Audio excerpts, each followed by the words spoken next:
gives us at least a glimpse of exactly what this Gold Quill Award stands for. So if some of you have been around for quite some time already in the Gold Quill, you know exactly what I'm talking about. But see, we may have some new entrants here, and so we'd really like to make them understand and see what it is exactly about the Gold Quill Awards that have been around for a long, long time. So I'm Ritzi, Villarico-Ronquillo, and I'm chairing the Gold Quill Awards, and we have a committee called the Awards Committee. So today we're going to talk about several things. Among them is we'll tell you what are the Gold Quill Awards all about. Now, why in heavens should you join? What are the divisions and categories? What are the awards at stake? What are the entries? What are we looking for? And so, okay, how will you enter? Where can you go to get some information? Perhaps some tips and the dates and contact numbers to remember. Yeah, so I'm very honored and very happy to be working with an excellent team. This is an amazing team of people from different parts of the world who have come together for their experience and their leadership and their commitment to excellence. So with me in the committee are Maureen Healy, who is the vice chair. She will come on next year to be the chair. Our past chair, Ed Cameron. Our members, Fiumari Kairamanis, Sylvia Link, I think Sylvia's on this call, Jeffrey Ori, and we are also joined by our International Executive Board liaison, Derek Roziba. And towards the right of the screen, you will see the very able team that has been supporting us all these past months, and they will be with us all the way. We have Tilden Katz, who's handling the communications for this, Jeff Price, who's doing our marketing, and the lady on the screen, who you will see over and over again, our Wonder Woman go-to person, Paige Schaefer, who's our staff liaison for this award program. This is the Gold Quill Awards. It's been around for over 40 years. And within those number of years, we have had a lot of good work that have come in and that have shaped and influenced the industry and the profession that we're in. But you see, some things change, some things do not. And these are the things that have remained constant, these strengths that have remained constant. First is the brand and the advocacy that we have had consistently through all these years. It is communication excellence. And then we have that possible because of the global standards of excellence and the rubrics that guide, that say this is the standard and say this is how we should look at each other's work. Then this one I'm very proud of. It's the integrity of the whole process from start to finish. And this one keeps us on even keel and makes sure that everything, and that's the next one on number 4, that regardless of what country you come from, the culture, the climate, and all, everything you submit to us is treated with fairness and with equality. So I call it apples to apples across diversity. Diversity is wonderful in our industry and in our profession, and that's one of the strengths of the Gold Quill Awards. And the best of them all, and I'd say that's why people have stuck on for over 40 years, is because of the continuous growth and learning that has come with joining the awards. I would like also to cite that I am a product of the Gold Quill Awards. Like any new entrant, I was one too. I started as a Gold Quill entrant, first not knowing what it was all about, then making the entries, then hanging on to the word of the feedback. What is it I could do to further improve my work? Getting on the committee, the awards alignment committee, to help define it across all the countries, and then joining the virtual panel. So I've been an evaluator as well as for the site panel here in my country, and then joining the awards committee, and now here we are. So you see, it's really been a journey. I look at this as a journey, and I promise you, you will learn a lot, you will grow a lot. It will be something worth making your legacy. We also have a constant these are the wind beneath our wings, the 6 principles that keep us on even keel again. It steers our rudder. So analysis, consistency, context, ethics, engagement, and strategy. I say once we have this, we can ace it in our profession. Next.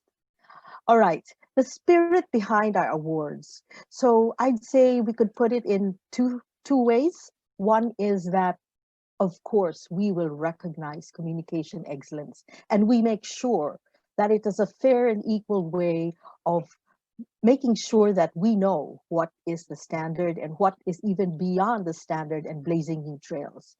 But the best part, I think, of it is that we develop. We develop as professionals. We also start as students and then we move on to being professionals.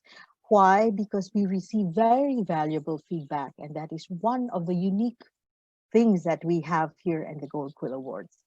Next. All right, what is our approach this time? I really believe that because it is a global awards program, it really takes a global village to successfully carry it out.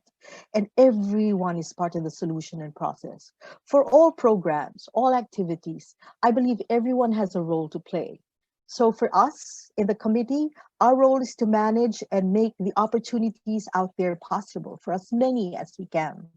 For the staff, it's to make sure everything's working like a well-oiled machinery. What about for the entrants? Every time you submit an entry, you add to the body of knowledge, the body of work that grows our profession. So it's not just a matter of I'm just going to submit. You, by the very act of submitting, completing your entry, making it your best, you have already contributed a great deal to our industry. So why join? Well, this is really your story. We can't repeat a moment in our life, in our work life, in our career. We have to tell it now.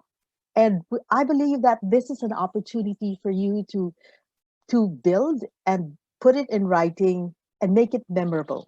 So you have to experience it and experience this excellence because we have purpose. And that's what we want to have in the Gold Quill Awards. This is the story that must be told. I could go on to a million and one reasons, but I tried to make it into 6. So we have, of course, the international recognition because uh, we have rubrics, we have the standards, we have different sites in the world where your work will be looked at and evaluated and discussed. There will be valuable feedback. I think that's one of the rare, if not the only, among several or many award programs, we will actually give you the actual scores, that transparent. We will also give you the verbatim comments of the evaluators. Notice I'm saying evaluators, not judges, because the approach here is that we are peers. We want you to further grow, so we are evaluating for you to get better and better every year. When you do this, I believe that when you submit work, you are honoring your team. The team that have worked so hard with you, or you, if you have spent long hours making that program or tool. This honors you. This recognizes you. And then it opens up new doors for you, perhaps because it's a good case, you may be asked to present it. Perhaps your management will say, hey, that's a good idea. Then maybe it becomes more strategic because it opens up a new revenue stream for your company. You never know. And for all the times you trailblaze, you may be raising the standard.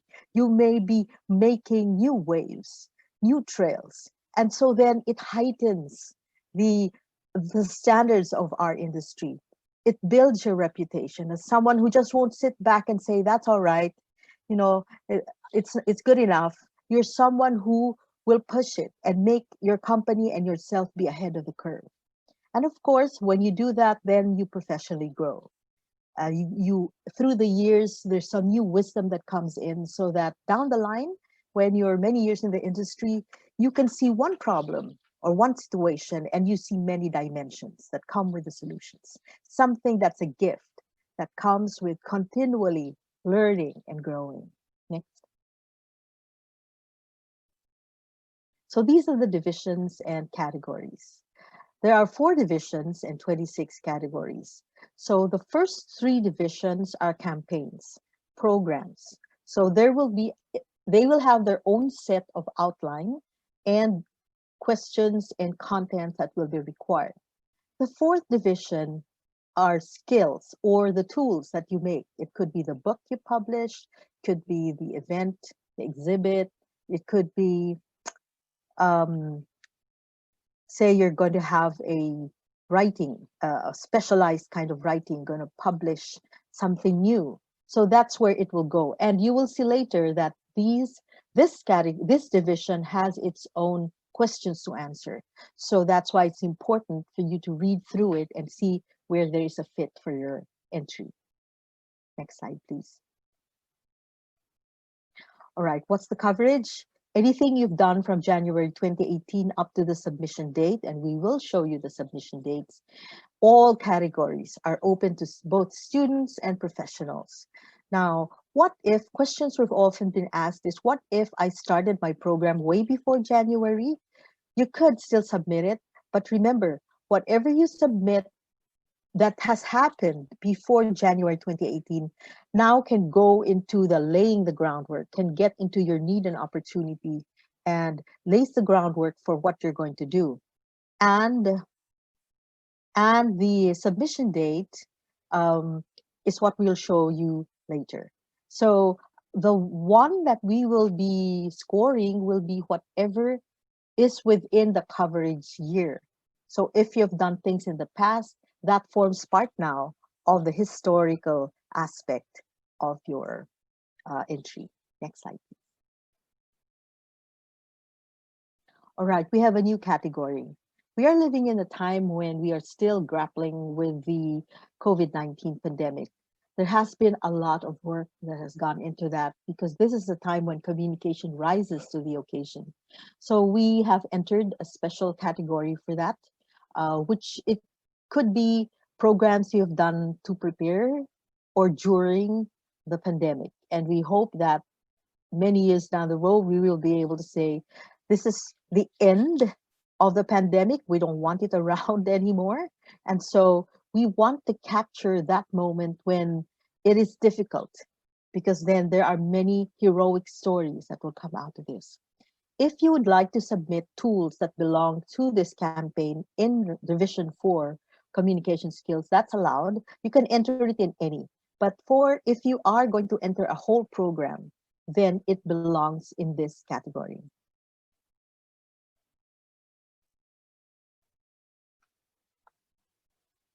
All right, so what else is new? We have extended the early bird rate. When the committee first met, we took a look at what was the situation and we realized that things are difficult. Things are different now. So the early bird rate has been extended all the way up to the 15th, which is actually already this Friday, but not to worry because there will be 2 more deadlines you can catch up on.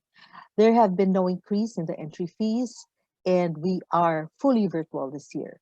So including reaching out to everyone, virtual roadshows have been ongoing.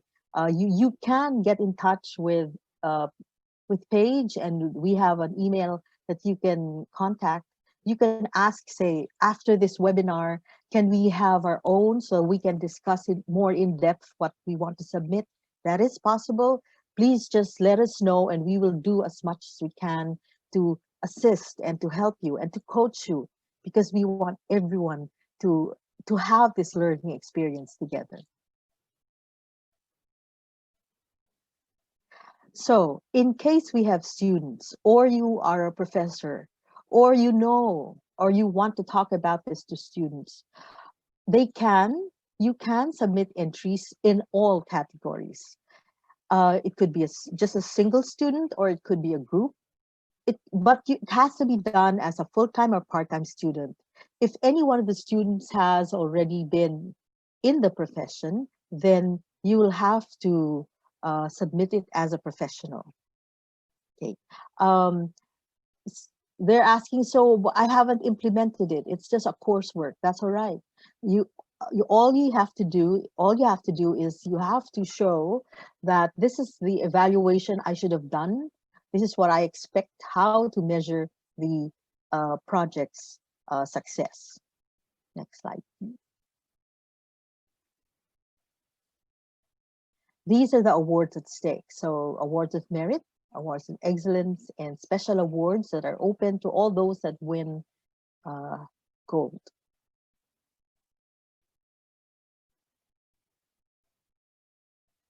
All right, these are the special awards. So best of the best, the Jake Whitmer Research Award. Jake Whitmer was a former chairman, and he was the one who said he was a strong advocate that research should be an innate, an intrinsic, an inseparable part of program planning and communication. Then for a business issue, we have also a special award. We have a Sharon Berzok Student Award. Sharon Berzok was a chapter leader, and this is named in her memory by her colleagues and her family. So this is to invest in the next generation. Some of us might think that, well, they're not yet, in with us in the industry. Sure, not now, but remember, this is a continuum of time. So soon they will be the new guys entering our industry, and we want them to be prepared. And then, of course, there would be the Gold Quill Agency and Team of the Year awards. So it depends on, it's almost like the Olympics, the number of awards that you've received. Okay. Next. For evaluation, all right. What are we looking for? We're looking for work that is professional. It's professional because it's relevant. It's very appropriate to the times. It's very comprehensive. It's ethical and it's effective. It has some impact for the company or for the stakeholders you said you would do it for. But best of all, why don't we try to hit for really strategic, innovative, trailblazing, and raising the bar and maybe even setting a new record? That's the type of work we're looking for. Now, I'd like to show you the spread of the blue ribbon. We call it Blue Ribbon Panel Sites, or BRPs for short. For 2021, we have it in 11 sites. So as you can see, there will be a great diverse group of people of professionals who will be looking at your work. Definitely, work from your country will not be scored in your country. That is why we always advise our entrants to please put context in what you're trying to say, because you don't know that the person who's looking at your work may not be familiar with what you're talking about.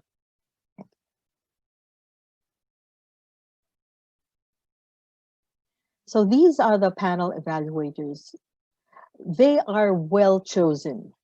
They are reviewed by IABC and invited. They have more than 10 years in the communication industry. They are former winners or current winners, have evaluated. They're very experienced in seeing this whole, the diverse types of entries that come in. And the most important part is that no matter how long you have been an evaluator, we each time before we receive the entries, we train. And for me, that's a very good way of ensuring that we're calibrated and ensuring that we know what are the changes this year, if any. And at the same time, it's the element of professionalism and great humility that we're here to help each other. So we want to know how best to look at each entry and consider what are the nuances within it.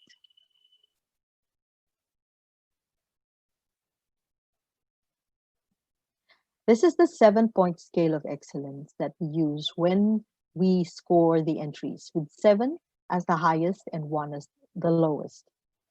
I don't know, the 1 didn't show. Maybe it's because we shouldn't score it that way. No one wants to get a 1. Everyone aims for a 7. Now, I just want to share with you how we will view and how we will use this scale of excellence. We all expect that every entry is a professionally rendered one. So we start looking at number 4, which is the professional standard, which is average. The moment we see something more than that, Is it strategic? Does it align greatly? Is it core to the business, to the institution? Did it deliver such meaningful results that a great impact happened? Then you could score up, mark up to 5. The moment you are not only professional but strategic, but then there was an innovative approach, something new, something we maybe never ever thought of, then maybe you can go to number 6. You could get a 6. And number 7 is there. It's like the Olympic. This is what I call the new Olympic record. It's kind of difficult to get. And then anything that we don't see, that is missing, perhaps is not there, then we begin to mark down. So you could go 3, 2, and 1. Of course, we always hope to score on the 4 going up. And we also do zero point 0.5. So we really try. And how do we know it deserves a 4 or a 5, 6, 7, whatever it is? And if you look at the next slide, we do know because we are guided. And this is just a snapshot of the rubrics that we have. So as you can see, we just don't score it just because. We score it because we are guided. And so when evaluators discuss an entry, we have basis and we talk with data. So this is available on the resources on the web pages for the Gold Quill.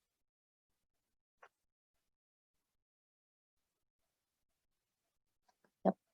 This is how we score it. So to get an award of excellence, then you would have to score 5.75 or higher. An award of merit, the moment you hit 5.25 up to 5.749, then you get an award of merit.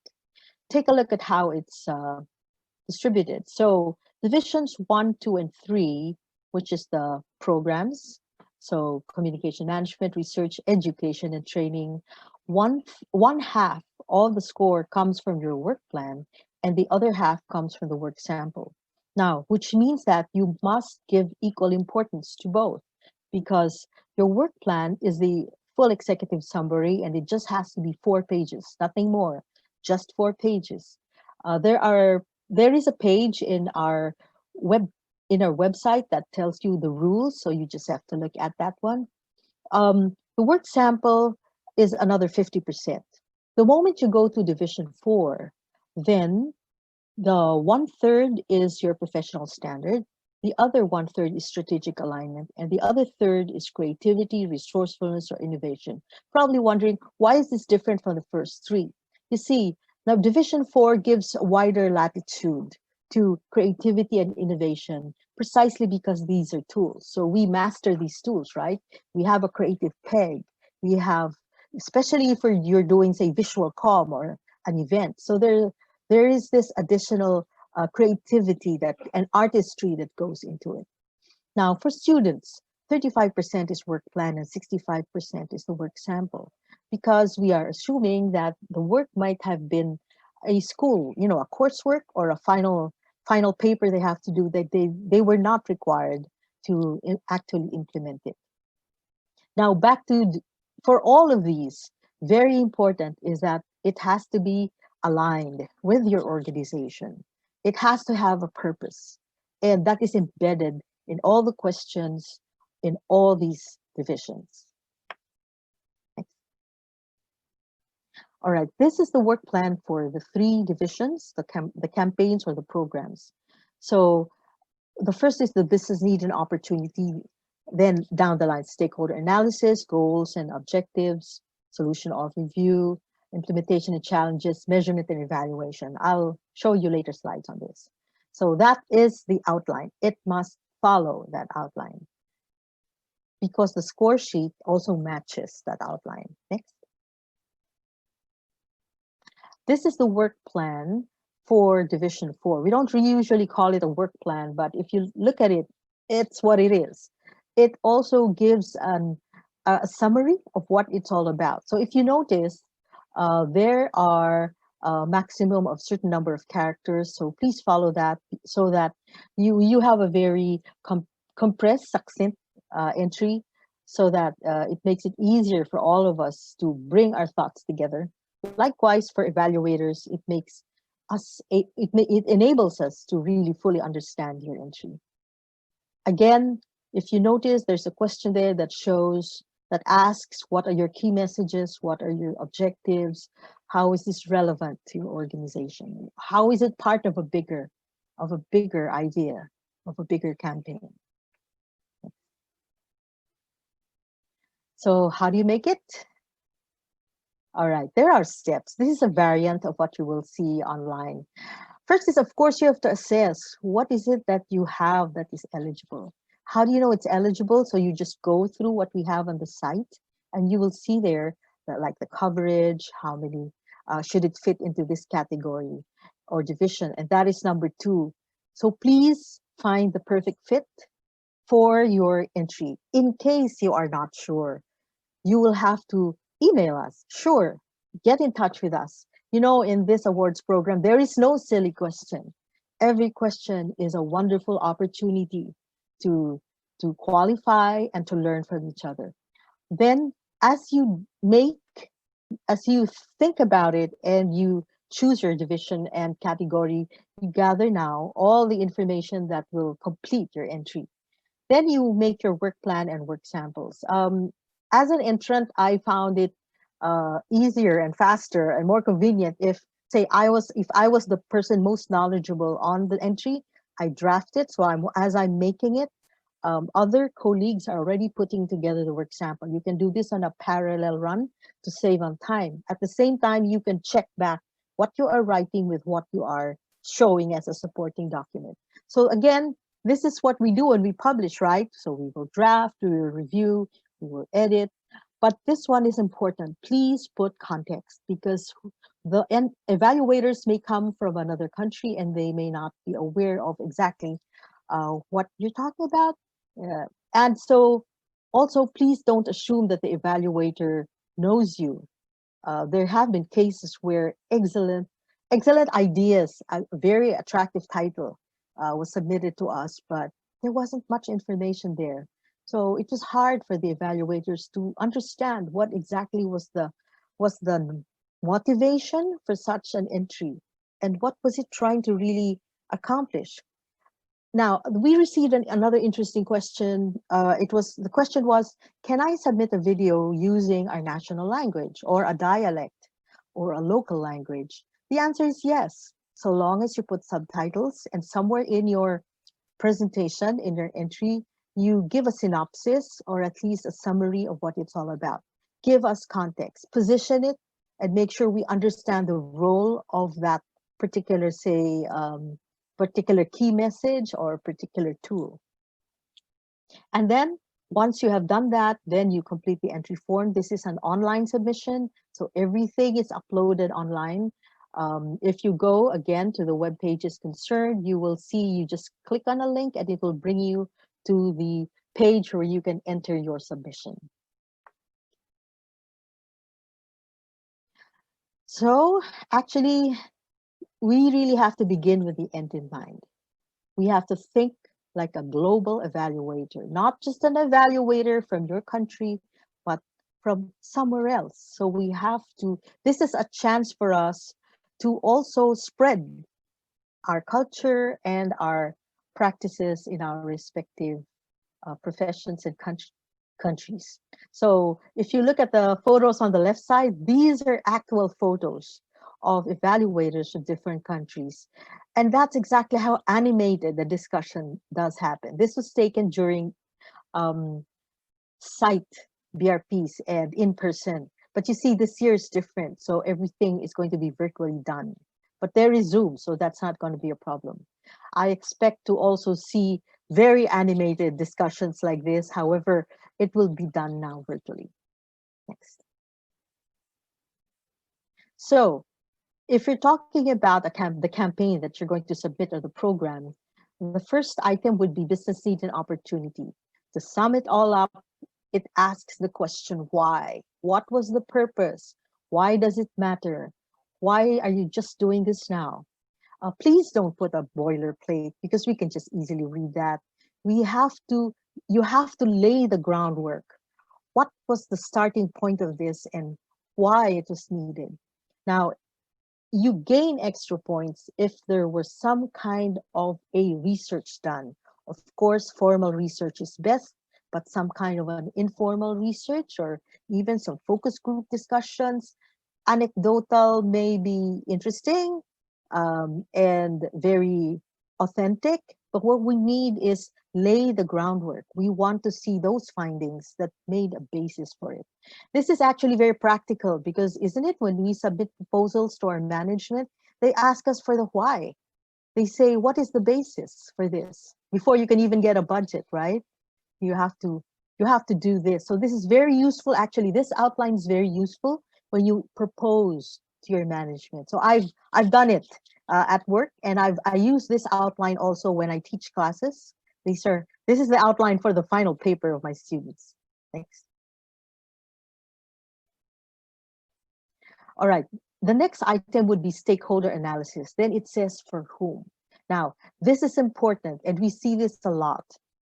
You have to segment, describe very thoroughly the audience. You can't just say public or say mothers in the metropolis, or say citizens of the country, or say students of the university.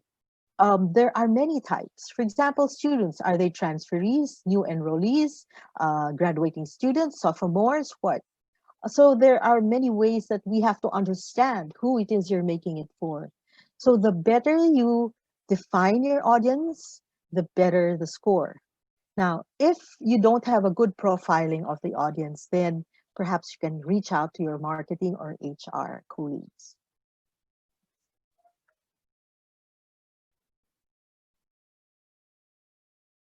So goals and objectives. Again, this is another item which is so important because when we score the entries, there are questions that ask us to refer back to the measurable objectives.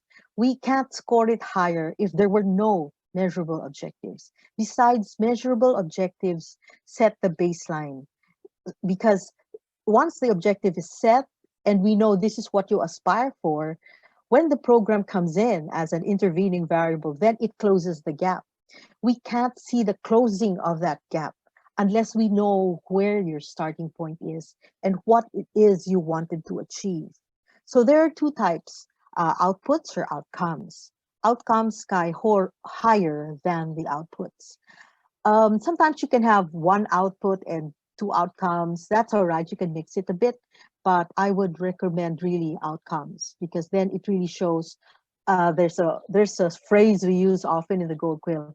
Did the needle move? So that's why we prefer outcomes. That scores higher. Next. Now, this is an important thing. We see it also in some of the entries. These are not objectives. These are action plans. So when you say objective, redesign the employee newsletter, that is what you will do to achieve a certain measurable objective. Say to raise the level of awareness of employees from say 10% to 50% about a stock ownership plan. Then you'd say, what will you do? I will launch a program. That belongs in your solution overview or in your implementation and challenges. So this is not an objective. So please watch out. That's why when you draft your entry, what I usually recommend is you draft your entry and then I say, take a hike, leave it, and then get back to it and then look at it very objectively and start doing a rewrite. Or you can even show it to a colleague and see a colleague who does not have anything to do with the program, because then you will see, was it clear enough? So next slide, please. Right, solution overview is your how. So how did you approach it? It's your overall approach. Is it something like, say we didn't have, we decided to tap into employee volunteerism? What was it that you decided to do? We decided to use existing resources. And then the key message. For example, there was one program that was supposed to handle an issue, and because it was about rates, the issue was was that the employees were a little uncomfortable because they were saying, was there ever an issue about the rates we are charging our customers? So the key message was, uh, we are an honorable institution. All the rates we have been charging have been pre-approved by government regulators. So that's a key message. And then carry it out throughout. If you want to use a chart and table for any, actually for this and for any of the other sections, then fine. It makes it easier to see what you want to achieve more than text. So please do not imply your key message. Be very explicit, state it. And usually key messages are like what, one or two or three at the most. But if you have sub messages for sub key messages for your audience, if you have segmented them early on, then you can show that this audience, this stakeholder will have this sub message. This one will have this sub message. So that's why this is a story. You build on your previous section, you build it down to the end. Next. Number 5 is the implementation and challenges. So, all right, so what was our direct role in the entry? How did you project manage and what was the timetable?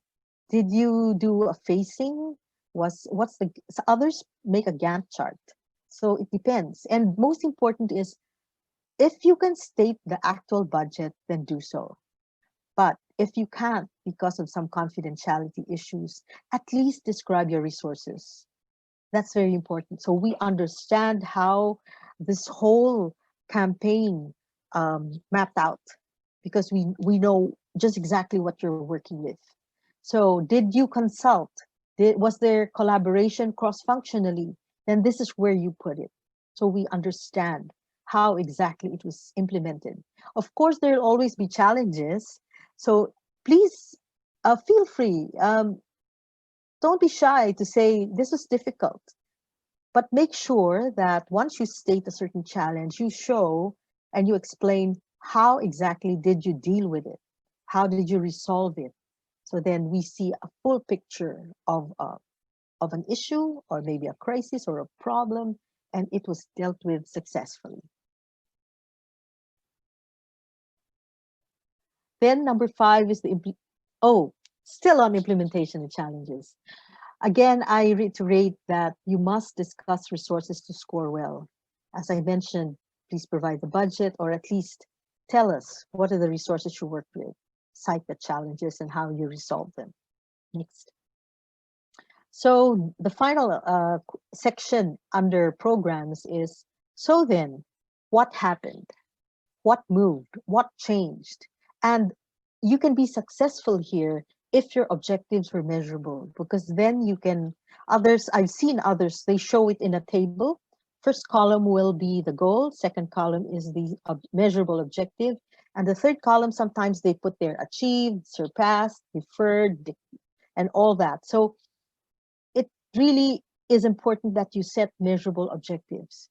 And then you can put other insights. So you can put intangibles, like, for example, by tapping into employee volunteerism, we were able to see just how high the morale was in our organization. So you can put intangibles and insights here, but return first to your measurable objectives and show how far you have reached, because you have aimed for certain things and you have wanted it to be done in certain ways. Next. So, some tips. All right. So, of course, please pick the right program and make sure it is within the eligible period. There was one entry I remember that was beautifully done. Unfortunately, it tackled the period earlier, much earlier than the coverage period. So we didn't have much data to analyze it based on the current. So please consider the eligibility period. For example, you have submitted it before and you want to submit it again. You really have to show what is different. It can't be a repeat. It's the same thing. It's exactly the same thing. No, remember, we're looking for trailblazers here. We're aiming for something that really moves the needle. Make sure it fits. Make sure your resources are in place. So if that includes requesting for a budget, we have a template sample also online, which you can use to justify and request for budget. There are a lot of resources, a wealth of it. I'd say keep going back to it on gq.iabc.com. There is a lot there. It really tells you in great transparency what's going on. And so make sure, very, very important, your objectives are measurable.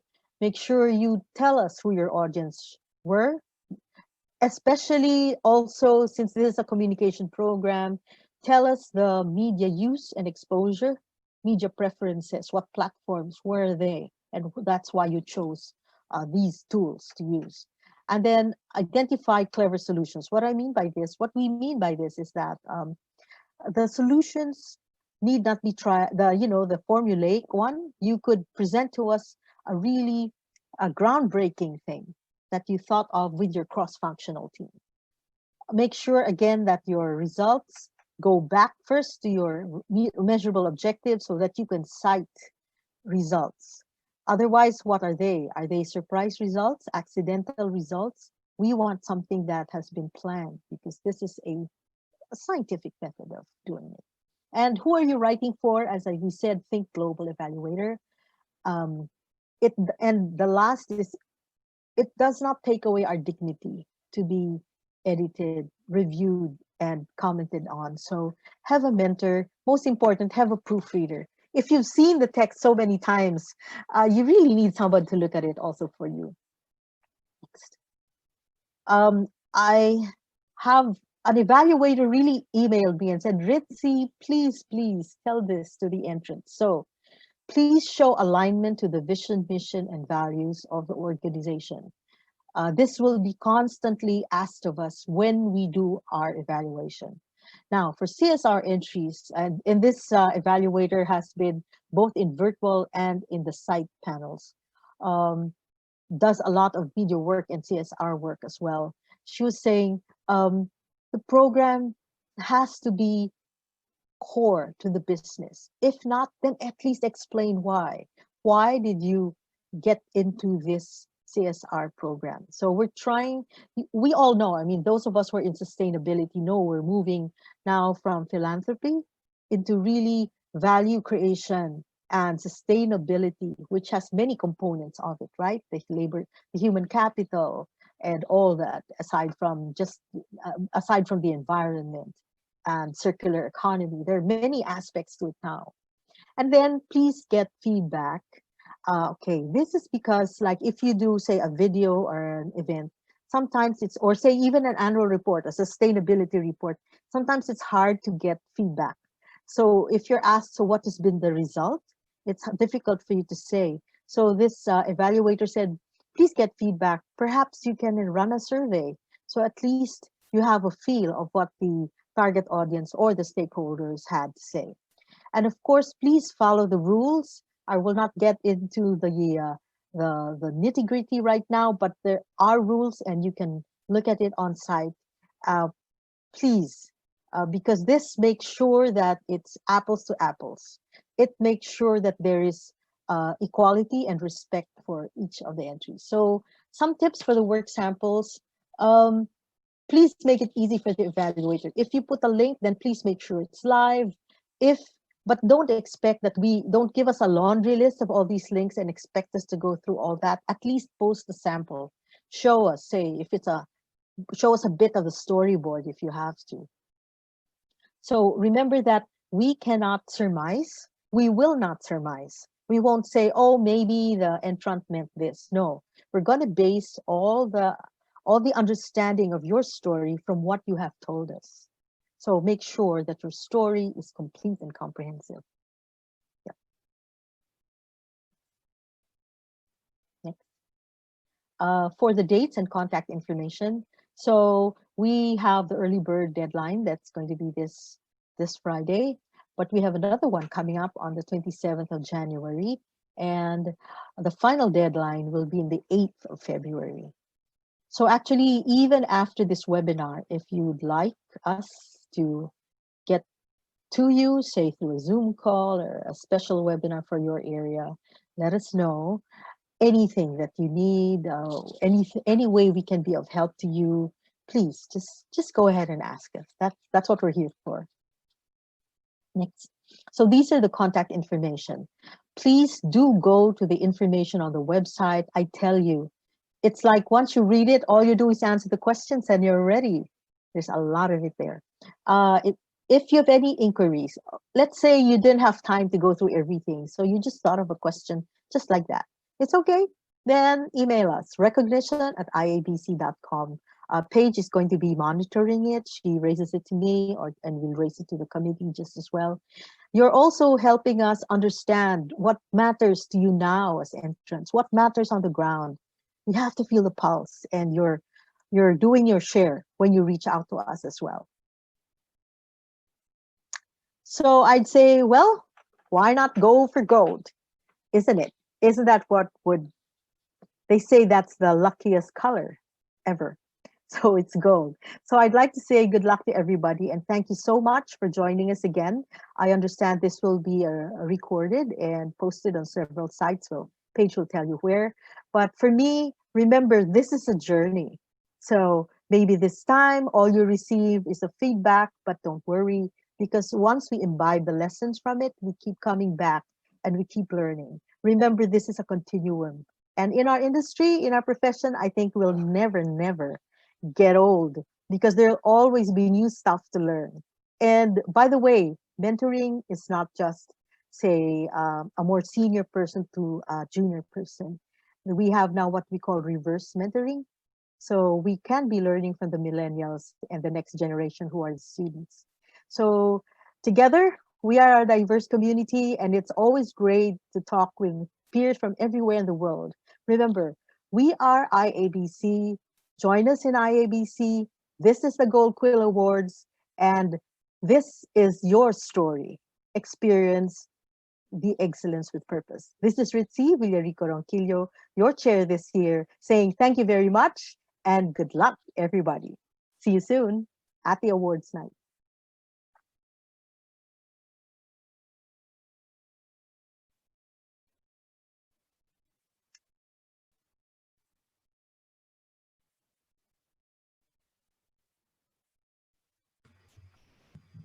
Paige, I now turn over the floor to you. I see a lot of wow attendees. Hey, thanks so much. There were a lot of questions that were already answered, but if anyone has any additional questions, you can unmute yourself and then Ritzi or anyone on the committee is happy to answer. Yeah, I think I saw Sylvia's on the committee. There she is. Yeah, and Ed's and on I think and Jeff. Ed Cameron's also on the, yeah, there you go. So as I mentioned, I'm very privileged to have very distinguished members in the committee with me. So I did see the chat box getting very busy. So if we're able to answer now, that's fine. But if in case you think of something and it's not answered right now, that's all right. You know where to find us and we will answer. So any questions? Wow. I hope I was that comprehensive.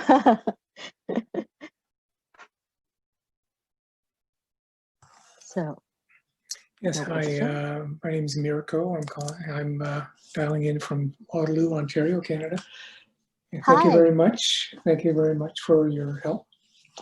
And I'm just wondering, I haven't been able to find work samples. Is that something that those that are not published? The work plans have been great to as guides and help. But I'm just curious about work samples. Are those available online as well? I haven't been able to find them. Paige? Yes, the work samples are available online. If you send an email to recognition@iabc.com, I can send you a direct link to them on the website. Great, thank you very much. Mm-hmm.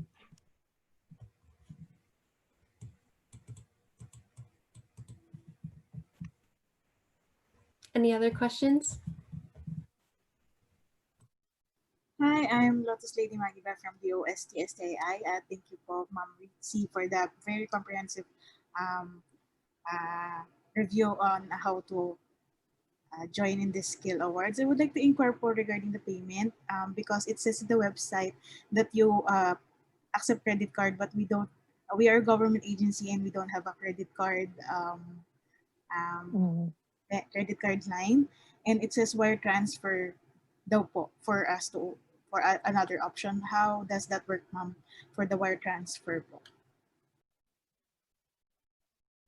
Paige? Yeah, if you email recognition@ibc.com, we can send you an invoice with the wire details so you can submit payment that way.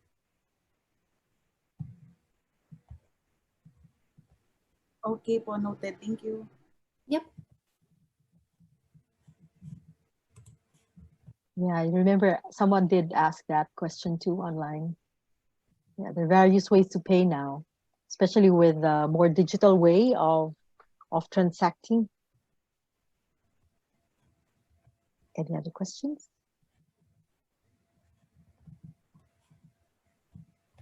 If there are no other questions, then we can go ahead and end the webinar. Like we said earlier, it'll be recorded on the website. It will also be in email communications over the next few weeks.